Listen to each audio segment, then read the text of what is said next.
L'Ak-47 a été inventé par Kalachnikov, un concepteur d'armes à feu russe, dans les années 1940.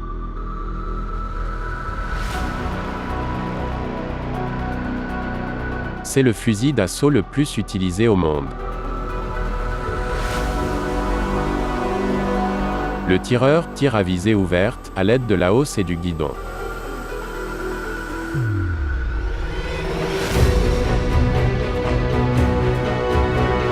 La hausse est disponible en version 800 et 1000 mètres.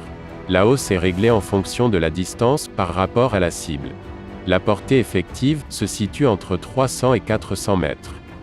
Le magasin standard possède 30 cartouches et est courbé. Le chargeur peut être retiré à l'aide du verrou de chargeur. À l'origine, l'Ak-47 utilisait des cartouches M43 équipées d'amorces Berdan.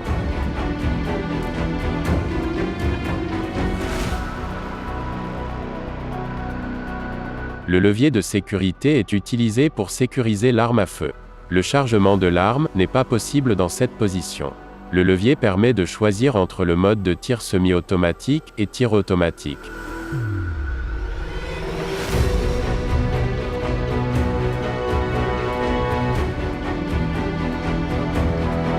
En position centrale, le levier bloque la gâchette mobile. En position haute, la détente et la gâchette mobile sont bloquées. En position basse, la détente et la gâchette mobile peuvent se déplacer librement. Dès que la détente est pressée, le marteau est relâché. La gâchette mobile attrape le marteau après le tir. La détente doit être relâchée avant qu'un autre coup de feu puisse être tiré. Le marteau est alors immédiatement attrapé par la détente et l'arme est prête à tirer à nouveau. En mode de tir automatique, le marteau peut se déplacer librement jusqu'à ce que la détente soit relâchée.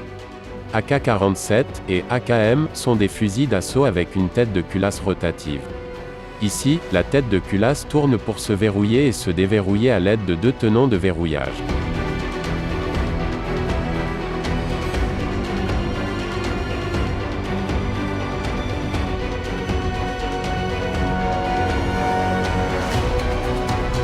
Le percuteur peut glisser d'avant en arrière à l'intérieur de la tête de culasse. Une goupille empêche le percuteur de glisser trop en arrière. Un raccord relie le canon et la boîte de culasse. Il possède les logements des tenons de verrouillage culasse. Les points de contact sont marqués en rouge.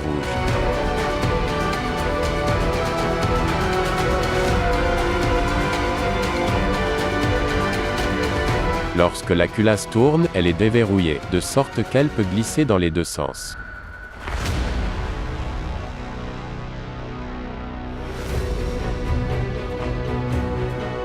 La culasse est tournée à travers la rampe hélicoïdale, usinée dans la face inférieure du porte-culasse.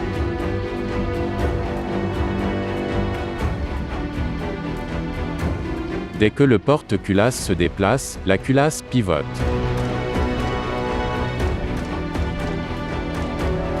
Voyons ce qui se passe quand on appuie sur la détente. Le marteau est relâché, ce qui entraîne le percuteur contre l'amorce de la cartouche. La charge propulsive s'enflamme, accélérant la balle.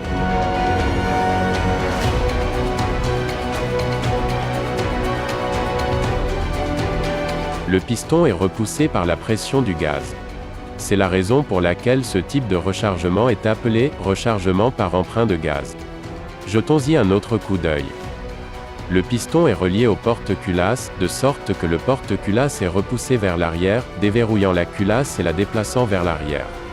À l'aide de l'extracteur, la culasse verrouille l'étui et l'éjecte à travers l'éjecteur.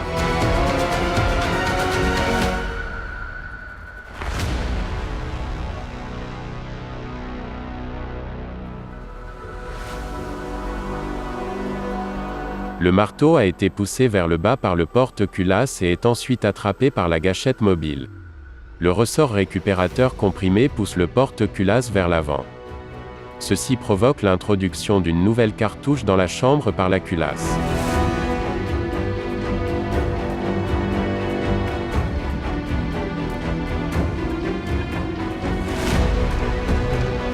Enfin, la culasse est verrouillée.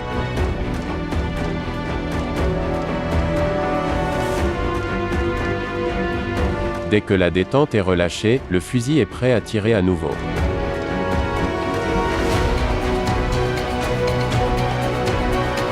En mode automatique, la gâchette automatique entre en jeu.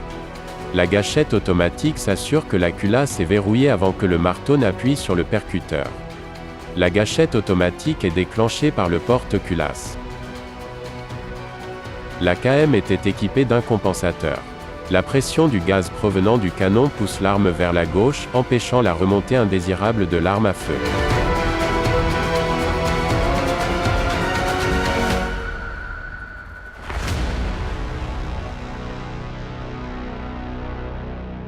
Abonnez-vous dès maintenant, et ne manquez jamais une nouvelle animation.